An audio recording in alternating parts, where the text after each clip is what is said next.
Today we will be looking at accounting principles.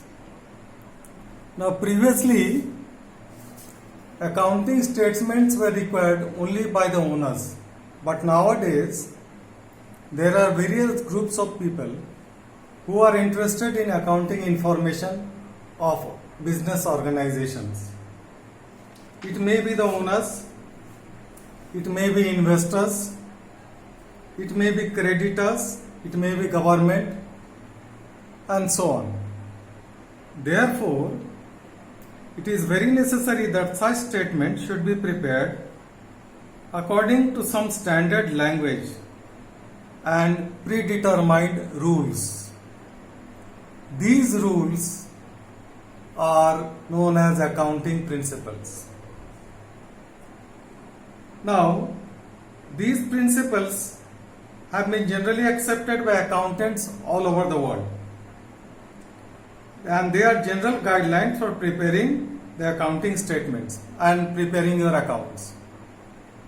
And all accounting principles must have three important things, and as you can see, they must have relevance, objectivity, and feasibility. What do you mean by relevance?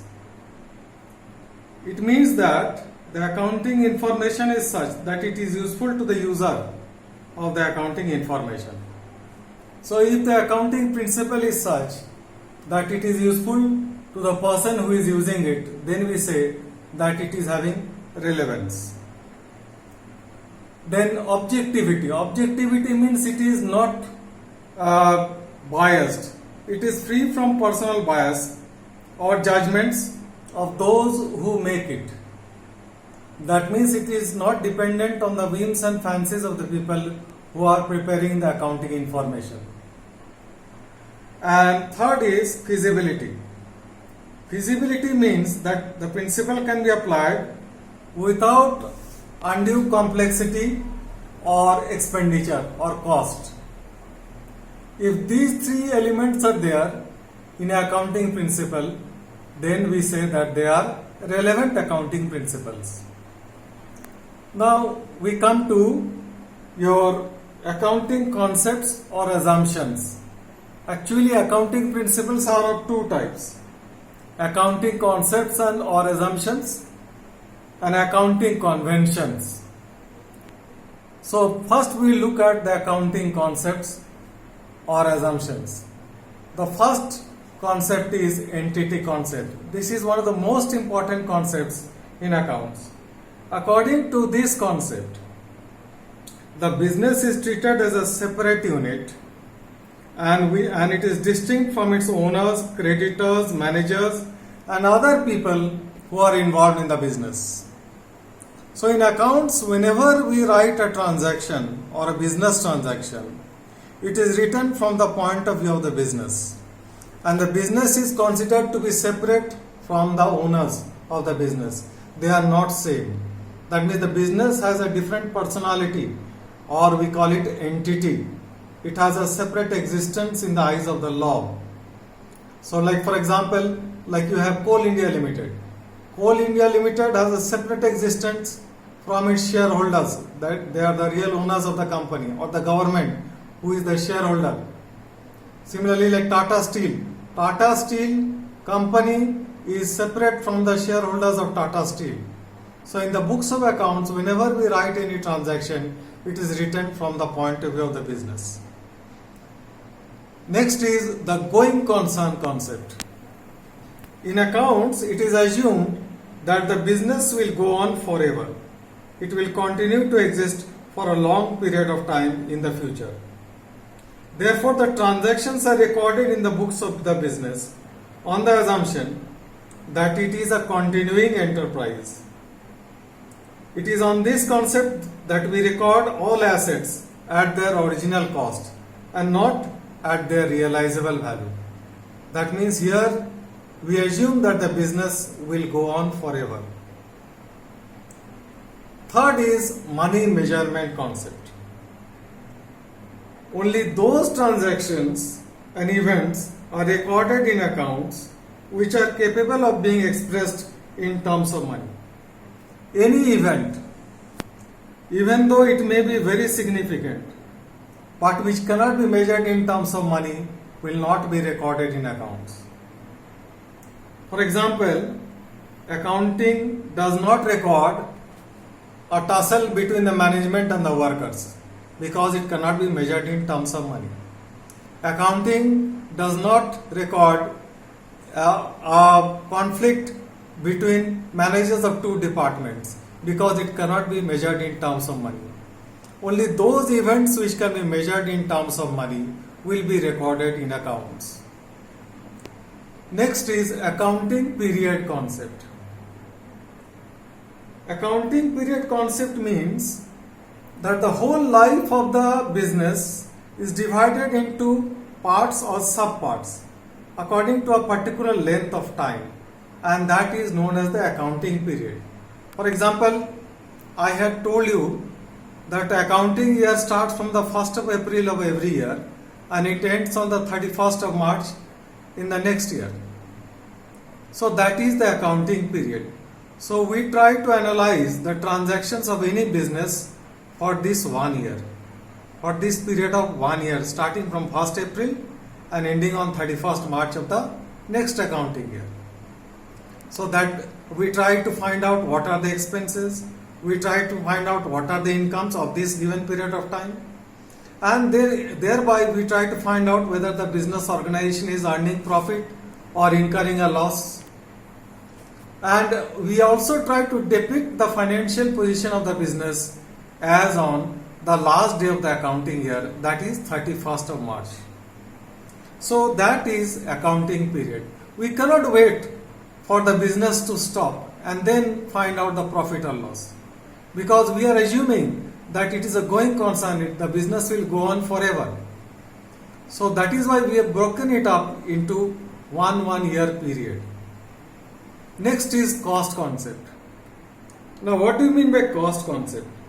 Cost concept means that everything is recorded at cost.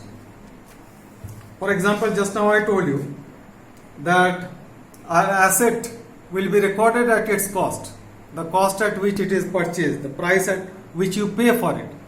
For example, you purchase a plant for rupees 10 lakh.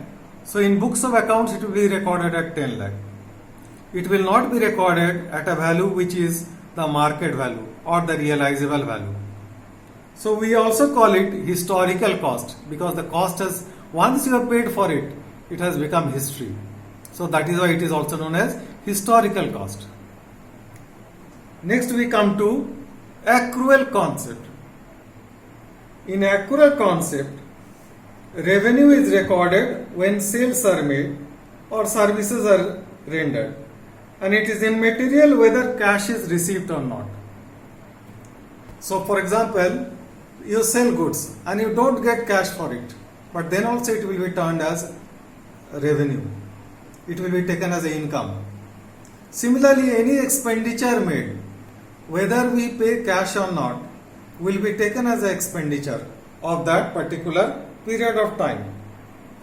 And we compare the revenues of a particular period of time with the expenses of that particular period of time to find out the profit or loss of that particular period of time.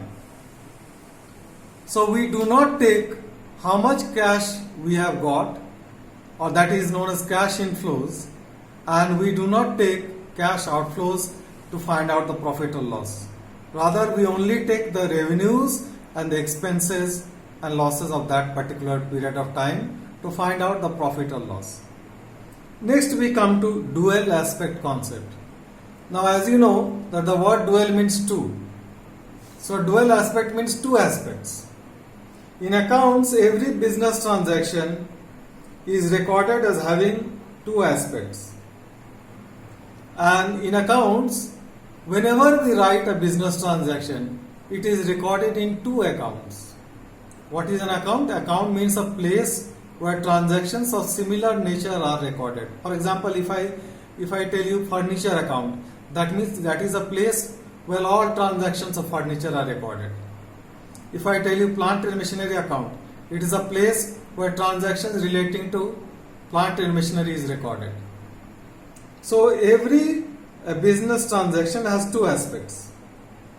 And from that we say that assets is equal to liabilities plus capital. Now we have talked about assets, things of value, and liabilities means something which you owe to somebody, and capital means what the business owes to the owners, that is capital. And you will always see that in any business organization the total value of assets is equal to total value of liabilities plus the capital. Now we come to the accounting conventions.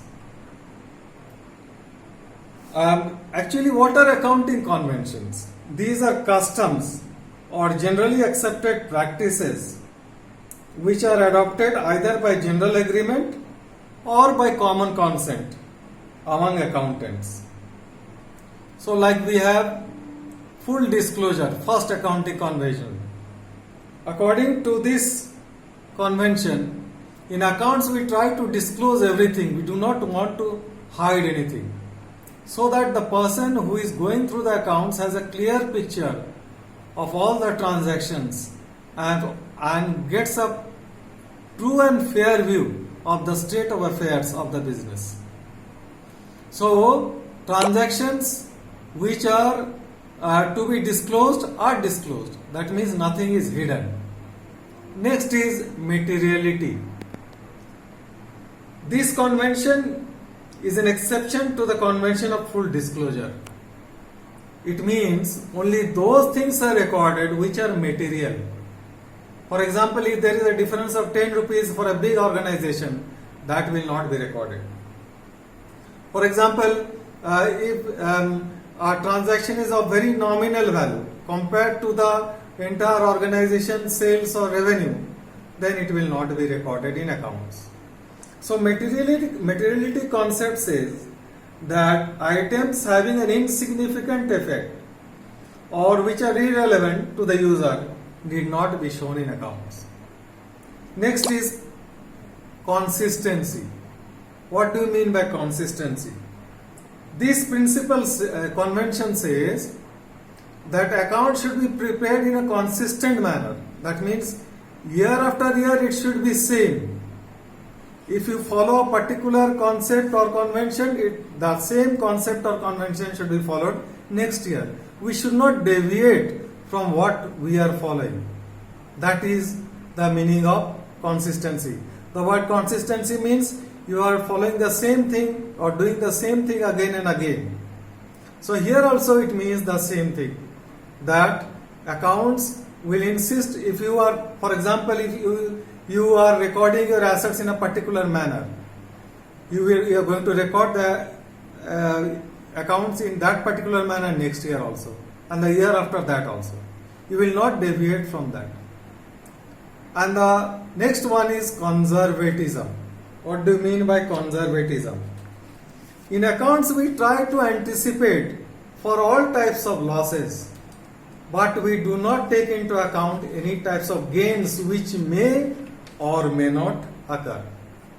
That means if a loss is likely to occur, that is written in accounts.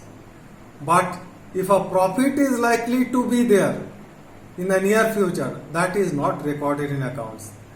That means we try to write more of our expenses and losses which may occur in future, but we ignore the incomes which may occur in the near future, so that we have a clear picture of the financial state of affairs of the business, and we also get a clear picture of the actual profit or loss which is being earned by the business organization. Now, we have seen some of your accounting concepts and some of the accounting conventions. There are other accounting concepts also beyond this, but I have not discussed them since they are not very important. For example, there is a objectivity concept. According to this concept, it says that account should be free from any bias. It should not be written in such a way that the personal judgment of the person who is maintaining the accounts is reflected in accounts. Then we also have the matching concept. According to the matching concept, what we do is we match the expenses of a particular period of time with the incomes of that period of time to find out the profit or loss. So today we have seen the accounting principles, the three elements which should be present in the accounting principles, and we have seen the two types of principles: accounting concepts and assumptions, and the accounting conventions. Now these will be our backbone for understanding accounts and how to write the business transactions in the books of accounts. So this is very important topic. Thank you.